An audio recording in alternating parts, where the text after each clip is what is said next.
Ce que vous devez savoir, c'est qu'effectivement, je pense que c'est la mairie de Marbella où devait se jouer la rencontre qui a évidemment émis de réserve ou qui ne veut pas que le match se joue là-bas.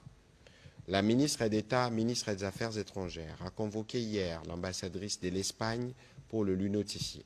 L'ambassadrice de l'Espagne a dit à la ministre des Affaires étrangères que c'était une décision qui avait été prise au niveau de la mairie et que, parce qu'elle a été évidemment convoquée par notre ministre des Affaires étrangères, elle a pris contact avec les autorités espagnoles et les contacts, j'ai cru comprendre, sont encore en cours pour établir si les matchs vont se jouer là où c'était prévu ou tout au moins le match doit être délocalisé dans un autre endroit en Espagne.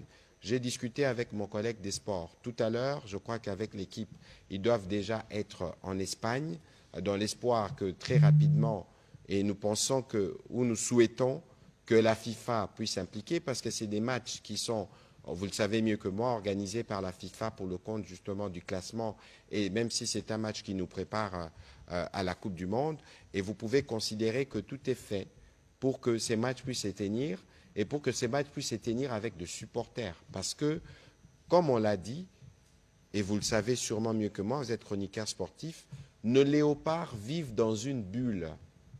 Même le ministre des Sports, qui est en Belgique, n'a pas accès aux joueurs. La plupart de nos joueurs évoluent, si pas tous, à l'étranger. Il était prévu que les joueurs viennent ici pour être décorés, mais aucun d'eux n'a foulé le sol de la RDC. Parce que nous ne voulons justement pas prendre de risques. Et donc, des attitudes de ce type, c'est des attitudes qui sont discriminatoires. Et vous pouvez bien compter sur nous et sur notre voix, même au niveau des affaires étrangères, pour que nous puissions dénoncer des comportements de ce type, parce que le ministre de la Santé va mieux le dire, parce que Ebola n'est pas Covid. Ebola ne se transmet pas par aérosol. Donc, il faut cesser d'avoir cette attitude discriminatoire vis-à-vis, non pas seulement des léopards, mais vis-à-vis des supporters congolais. Monsieur le ministre.